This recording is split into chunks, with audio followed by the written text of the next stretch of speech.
Welcome back to Flex Your Head, another special episode of Scream Therapy. On Flex Your Head, we take a breather from punk rock and mental health and explore classic punk albums, which I guess is good for mental health. All right, on this episode, I'm joined once again by Drue Swalwell. How's it going, Drew? It is going fantastic. Nice. It's going to be fun to talk about this album today. So what album are we talking about? We are talking about Bikini Kill's first full-length album, Pussy Whipped.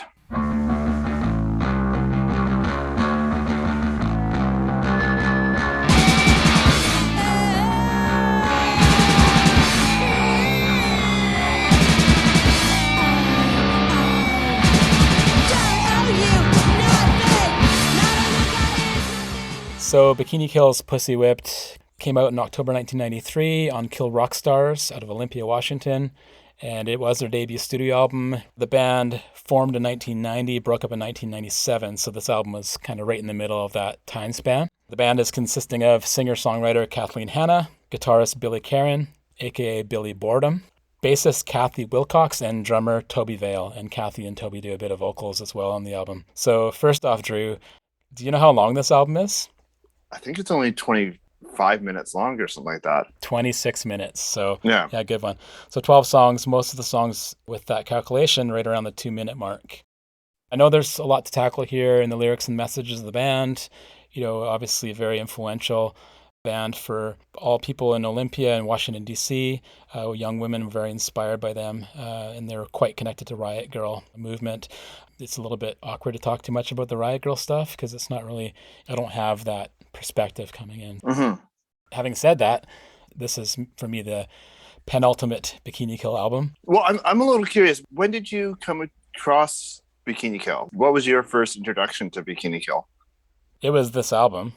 Was it this album? Yeah. Sometimes I go in, and this is what we did back in the day before the internet. We go in and just buy things based on the record label and the name of the band. And I don't think I fully knew what was going on until I actually heard it. I was very stoked. I know that this one and Heavens to Betsy were the two albums that really went as a 1-2 punch during that era for me. Yeah. I'm sure I had heard something about the band from people in the Vancouver scene. That's where I was at the time. Mm-hmm. I was friends with some of the folks that formed Riot Girl Vancouver, so that was maybe a way in for some of these bands. Yeah, how about you? In my research, I went down memory lane. The Kill Rockstars comp, I bought it because Unwound had a song on there. Bikini Kill's Feels Blind was on there, along with Heavens to Betsy's My Red Self. Oh, the Stars Kill Rock compilation is out. Yeah. I remember coming across it being like, oh, okay, then I want to explore this. So I probably went down to Ditch Records and picked up Bikini Kill on CD pretty quick after that. I really identified with the politics behind the album, especially this album. There's a few songs here where the struggle is just absolutely real. And you can hear it in her voice and the way the songs are portrayed. Totally agree. One of the things that I read, Kathleen Hanna, the vocalist, was talking to Tidal, of all places, talking about the range of emotions on the album in her vocals. And she said, I didn't really have that many effects on my voice during most of the recording. I want women to hear my voice how it really is without making it sound all beautiful and whatever. I want them to hear someone who sounds pissed off. That just nails it in a nutshell there. I mean, the whole album sounds really pissed, musically and vocally. And that's what I love most about it. When I was younger, and even now, I'm searching for things that are very challenge me. And I've heard all kinds of music now that's challenged me in different ways, but this one challenged me in a way that was very self-reflective and made me think about myself and my own actions and how I perceive the world and how I treat other people. And that to me was such a lesson for me to have, especially when I was in my early 20s. And I was always so stoked to put this on and just be like, okay, here we go. I'm going to work on this. I'm going to be schooled. Messages around street harassment, sexual abuse. These were things that were, not talked about as much in music, if at all, even in the punk scene. Going into the politics of it, I think that's where, they got a lot of pushback from the hardcore scene, playing music that's basically hardcore, but speaking about things that weren't being spoken about for women. Women weren't supposed to be yelling as much as a Bikini Kill were, or Heavens to Betsy, or... On this album, they found such a groove in the fact that they were all angry sounding and just punch you in the guts kind of sound. And Yeah. even with just the vocals, the way that the vocals sound, such a blow, it's like, whoa, this is amazing. Yeah. There's a power in Kathleen's voice that while she's doing the hardcore thing, there's a melody to her screams.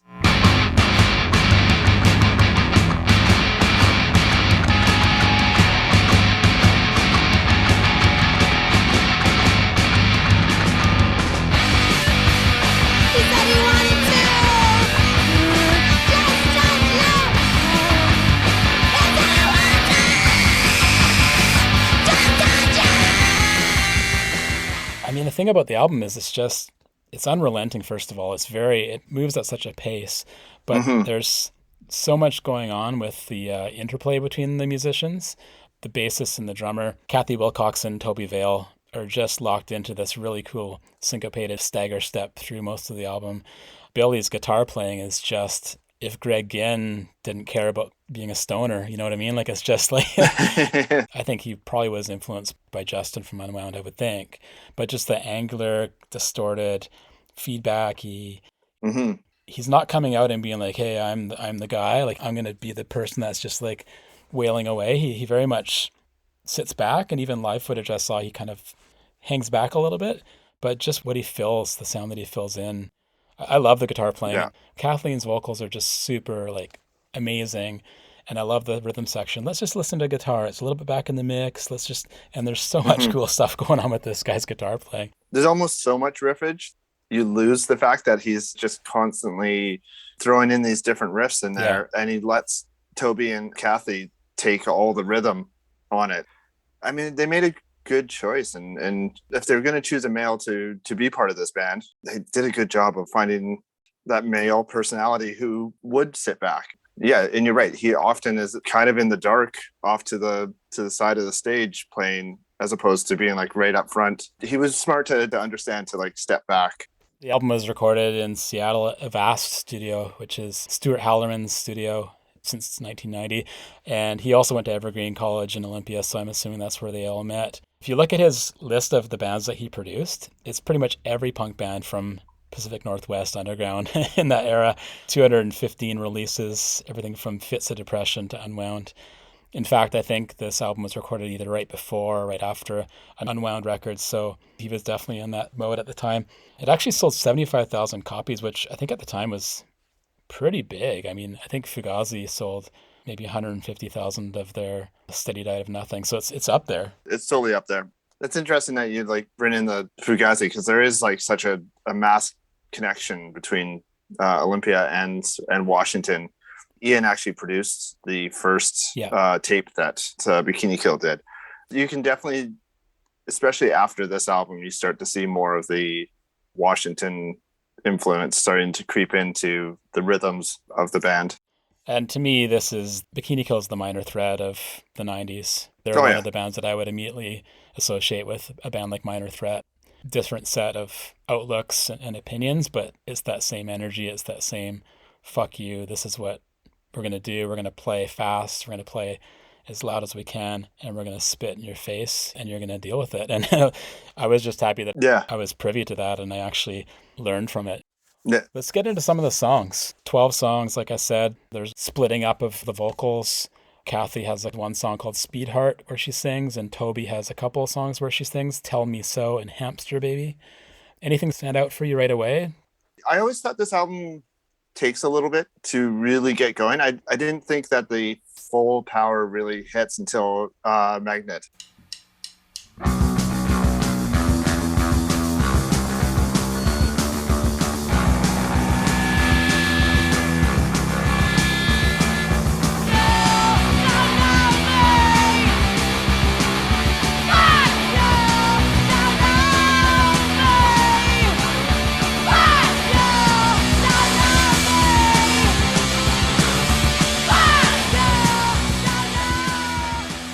The beginning of that one, that's where I started to take notice of this album. And I was like, oh, this is going to be very intense. Obviously, Rebel Girl is probably one of their biggest hits. Oh, it's got to be their biggest hit. Yeah, hit. It actually is a hit. It's the one that gets played in movies. Side 2 with Sugar.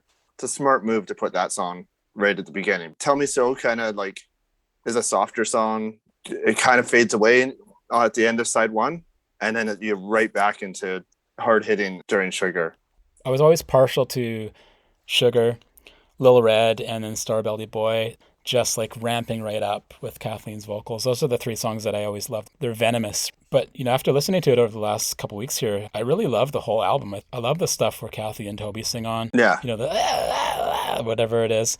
yeah, I love the slower songs. The last song for Tammy Ray is really good. It's the longest song, 3.5 minutes. yeah. The whole thing kicks ass. There's nothing on here that I would skip past. Whereas when I was a kid, I would flick to like Little Red and Sugar and Star Belly Boy and the ones that really cranked it up. As a middle-aged person, it's like I listened to the whole thing, and I'm happy to listen to the whole thing. It's an amazing album.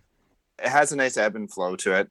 If it was all bangers and rippers, it'd be too much. I think it would lose some of the breadth of the album. This one breathes. They give you chances to take the album in. I was immediately drawn to the faster, harder songs to start out with. As time has gone by, like I'll listen to this album at least every other week or something like that, if not every week. A turn on the table. I'm thinking of the iconic stomp in Rebel Girl, that almost like militant beat and how it comes Yeah, in with that boom, right? yeah, Imagine being in the jam space when they're writing this song, just hearing that riff for the first time. It's so good. They must have known as soon as, getting into that riff, okay, this is the song. I wouldn't be surprised if the first few jams of Bikini Kill were more that kind of beat happening. I know Bratmobile was a lot more like that. They were a lot more garagey. When you have someone like Kathleen who can just scream her face off, why are you going to ask her to do like, oh, just be a little more quiet and do some garagey vocals here and let's keep it a clean yeah. sound. Not only that, but to say that her vocals are just screechy is totally underselling it. I mean, she has that beautiful melodic voice. She has the powerful, like Yeah. almost a baritone through a megaphone. She's got the different characters she slips into, like she parodies or takes the piss out of grosso guys.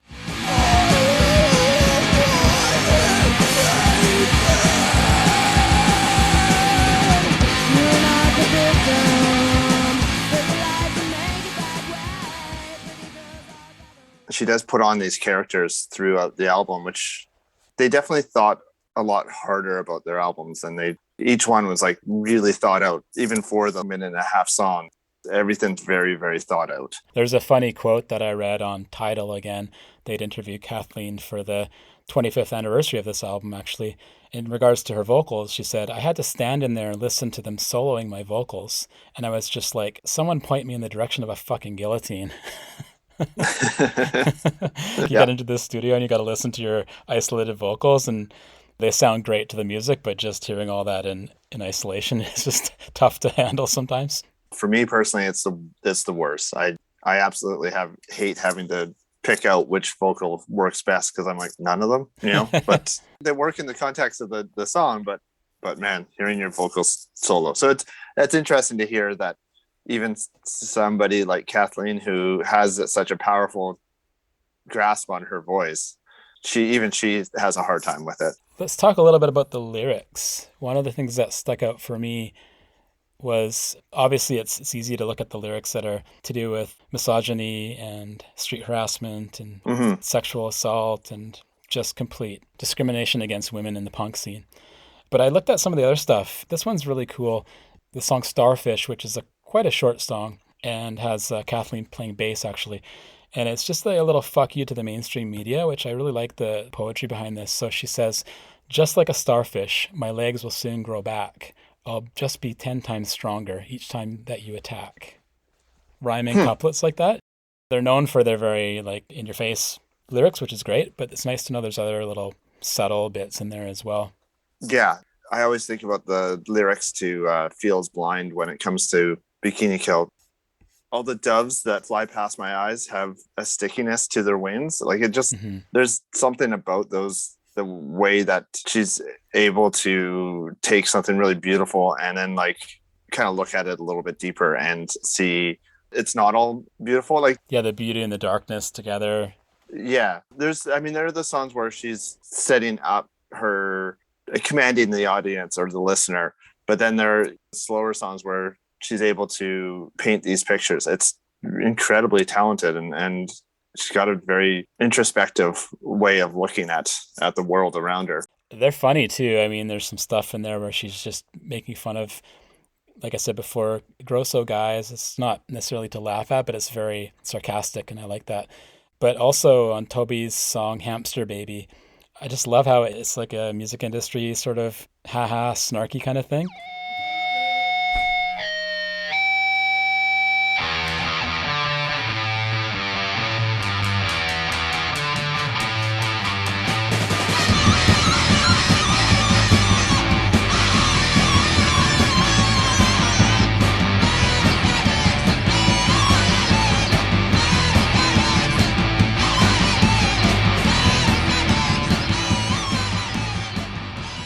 Hello, hello, hello, hello.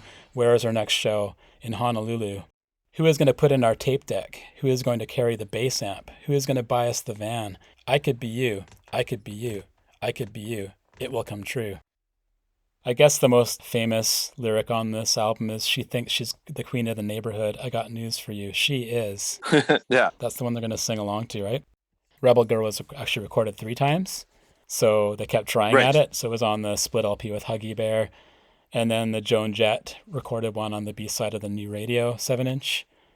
Yeah. And then the Pussy Whipped version, which I think the Pussy Whipped version for me is the best. It's dirtier, the production's better. Well, better. Yeah. Production's better / worse, which is my thing. I think it has the most punch. I like the Joan Jett version because when they do the soundtracks, I bet you $100 that they do the Joan Jett version, right? But I would guarantee it. Yeah. that it was a song that stuck around for them too. It's absolutely a call to arms for that movement. I've never seen Bikini Kill, so I would only assume that the reception to that song was fantastic. That girl thinks she's a queen of the neighborhood. I got news for you. She is. They say she's a slut, but I know she is my best friend. Yeah, rebel girl, rebel girl, rebel girl. You are the queen of my club. Rebel girl, rebel girl. I think I wanna take you home. There's lots of good live footage of it. I haven't seen them live either. I'm due to see them in September, so Oh, nice. I will make this happen. I might be there with you. Yeah. Hopefully. Yes. So are you ready for some YouTube comments? I did kind of look at some of these. Okay. I mean, there's a lot of misogyny in some of these ones, so Actually, this is kind of an interesting discussion, and we'll kind of maybe let the comments themselves create the discussion, but who should have an opinion about this band and what that opinion should be, and how do you delicately maneuver around that? And so this first person, this guy's not delicate. There's quite an interesting train of thought here. So his name is Hapworth, username, and it's from 22 years ago, so that actually made a lot to do with how strange this is. But he says, first off, as a male, I have to admit that I don't even feel comfortable sharing my opinion. One of the things that makes Bikini Kill such a brilliant band is the fact that they probably wouldn't even trust my opinions. Darned right they shouldn't. Yes, as a male I can offer praise and encourage people to buy this fine record, but Kathleen Hanna and company would almost certainly dismiss my praise completely, or at least highly distrust it. Like other female rockers who followed in Bikini Kill's wake, Hannah sings openly and honestly about the world she lives in. She knows, for instance, that no matter how much critical acclaim she receives from male reviewers, males simply can't divorce female artistry from female sexuality. Every male, and those who claim otherwise are lying, myself included, not myself, himself, may value and truly admire what Bikini Kill is contributing, but at the same time, every male is also thinking, boy, that Hannah sure is angry, but she's also kind of cute. I don't agree with this guy at all. Like, I think he's he's in his own world here, but I guess the reason why I chose that one is because I think we both talked about having some reservations about doing this album. You know, do two guys have a place to talk about it? And I think we definitely do. Yeah. But I think this person hits on all the reasons why we should talk about it, saying that, you know, all males think we don't have an opinion about it. The band would never respect it.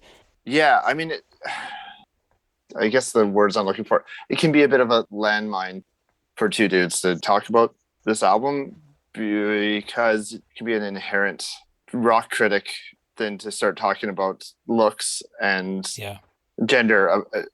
I spent a lot of time in the last like couple of weeks as we were prepping for this, trying to make this album as genderless as possible. But That's not what this it album is. is a celebration of the female gender. So yeah, it's a weird one. This guy wants to have an opinion. He's afraid to voice his opinion because he doesn't think that they're going to respect it. He doesn't once say his opinion on the record. He doesn't say, oh, this is a really good record. I love the guitars on No. this. I love the vocals. It's just kind of more about him navigating his own guilt around having an opinion about the band, which I think is totally stupid. Yeah, There are three responses to this, not responses to him, but responses in what he's saying. And one of them is from Ulteriga, and it's 2 years ago. And it just says, punk's not for girls, punk's not for boys, punk's for the listener, punk's for everyone. I like that one. I mean, it's a bit naive, and a bit, it's not really taking into the account of the world's complications, but I think the heart's in the right place for that one. And then also this one is Matthew Morey, 2 years ago. Unconditional love and learning between everyone and all of existence. We are held back by fear and only liberated through unconditional love. That just sounds like a yoga instructor or something, but I think I get what he's trying to say. Yeah. And I love this one. This is, I think, the only woman that I chose for a comment, but it's just pure honesty, getting to the point. The way that I picture people listening to this band back in the day and finding them and being so stoked. So all it says is, Therese Drue 4 years ago. There is one copy of this album at the Vinnies near me, probably the last copy sold in Australia. Tomorrow I go out to see if I can get this before anyone else. I'll update you when I do. It's just about the process of getting the album. What's not stated there, what's read between the lines is like, I'm really stoked to get this. I can't wait to hear it. I'll let you know when I've got it. Like, I want to share this with you. That to me seems like the way we should go with an album like this. It's pointed and loaded in some ways, but to me, it's just a great album. It needs to be listened to. It needs to be appreciated for what it is. And by focusing on the lyrics only, I think you're really just shortchanging yourself. Yeah, absolutely. It is just a straight rocker all the way through. And there are a lot of comments like that in there. It's like of men and women just saying that this is just a full rocking album. There's a couple in there that are, there's one here I was just reading. Music interests and appreciation changes as per your geographical location. No offense, I'm from India. I'm like, how could human species listen to this kind of music? It just tears my soul apart. I think that person's mistaken that having your soul torn apart is a bad thing. Yeah, I know. Yeah, there's a few comments like that. That's what I'm looking for.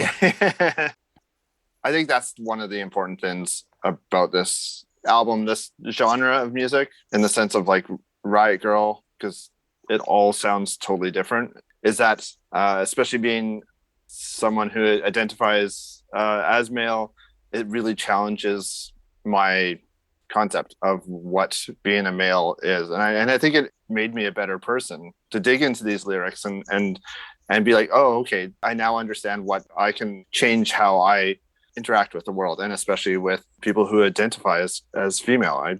This album probably changed my life more than any album that I can think of. It's funny because we talked about trying to not veer away from, but maybe not focus so much on the issue of it being, Riot Girl, and it being an album that was a clarion call for third wave feminism. But the fact that we talked about it and felt like we had to talk about it just further proves that the album is a masterpiece of punk rock, because punk rock's all about challenging perceptions, and it's all about learning and growing. And this album was that for, it sounds like, both of us. We owe it a lot. I know that I feel that way. Yeah. The other album we were sort of talking about, doing a Sleater-Kinney album, this album led me directly to Sleater-Kinney, which further moved my psyche and what it means to be a male coming into the 2000s, and moving forward into my life. And it's important to be challenged. This is definitely one of the albums that challenged me a lot. Make sure that you get a chance to go over to the Scream Therapy website, screamtherapyhq.com, and you can check out the Scream Therapy podcast episodes dealing with punk rock and mental health, episodes about different diagnoses, different mental health professionals, different musicians in their lives living with mental health conditions. So yeah, check that out. It's a fun one. Well, maybe not as fun as this one is. Scream Therapy episodes are educational and have really affected me as a host. So go and check those out. You can find both of them, Scream Therapy and Flex Your Head, at screamtherapyhq.com. Drue, it's been amazing to have you once again. It's always a fun time to sit down with you and talk about these albums. I hope you'll come back. Absolutely. There are plenty more records out there that need to be discussed. Thanks for having me again. When you asked me to do this album, I felt really lucky. This album's a big one. I know it's a big one for both of us. Let's get into the last bit of this album, Bikini Kill's 1993 punk classic, Pussy Whipped.